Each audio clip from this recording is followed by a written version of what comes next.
I used to swim in the morning 3 times a week. Usually there were 2 to 3 lanes set up, and often an elderly woman would take one of the lanes to water walk, while the other lanes were for swimming. One morning I came in and there were only 2 lanes set up. There were already 2 people swimming in lane 2. I knew that people were afraid of the water walker. I had time to spare, so I decided to see what was going to happen if I decided to share her lane. I sat on the edge of the pool. No sooner did I have my goggles on than she starts running in water over to me, screaming, "No, no, this is my lane, no!" To which I replied, "The pool is for all members. I'll swim on one side and you can walk on the other." She continues to scream at me. "No, Chris said I could have this lane. It's my lane. You can't get in." Of course, the lifeguard, hearing the yelling, came over to see what the commotion was. Water walker was still yelling, "It's my lane. You can't use it." So I turned to the lifeguard and asked, "Is this true?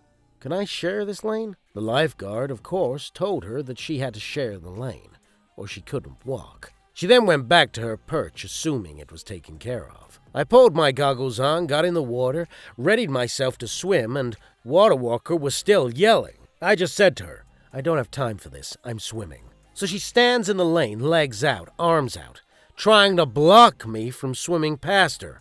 Oh my God! It isn't like there are walls under the water, so of course I could just swim right around her. So I swam past her, giggle bubbles bursting on the surface because the entire situation was so absurd. And then she tried to hit me. She did that every time I swam past her, but she never actually got me, or I would have gone to the lifeguard and had her thrown out. I still laugh about how absurd that entire situation was. What a bitter old life she must have, or have had. It was a while ago. How many of you would have shouted at that old lady? Let us know in the comments below. One day, during my stint as a roving bank teller, I was working at a branch in one of the less desirable areas of town. This branch was very close to the headquarters of a service who handled the finances of people unable to properly manage their own money, often due to former drug use or other mental conditions. Our bank worked closely with these folks. The organization banked with us, so all of their checks were drawn on us as well. The deal was that anyone presenting checks from them could cash them with us, whether they had an account or not, as long as they could present some form of valid ID. This is pretty standard among banks, but we'd occasionally cash them even without a valid ID, under special circumstances, with specific managerial approval and override, of course. One day, a girl walks into this particular branch with one of these particular checks. She was a touch off from the get-go, with very abrupt mannerisms, but that was pretty commonplace with the recipients of these checks, so I carried on as usual. She didn't have an account with us, so I asked to see her ID. She presented one that had expired about 2 months prior. I apologized, pointing out the expiration date, and asked if she had a current form of valid ID. She shook her head and motioned to the ID, which I still held. "No, it's fine," she said. "Just cash it." I apologized again and passed the ID back to her, explaining that since she didn't have an account set up, we did require a current form of ID in order to cash her check. She shoved the ID back at me, insisting that I just use it and cash the check. It's fine. At this point, I didn't know how else to say it, so I shook my head once more and said, "I'm sorry, ma'am, but I can't do that." To be absolutely clear, it was very likely that, given the company involved and the fact that her ID wasn't outrageously expired, I could have called a manager and they probably would have approved the transaction.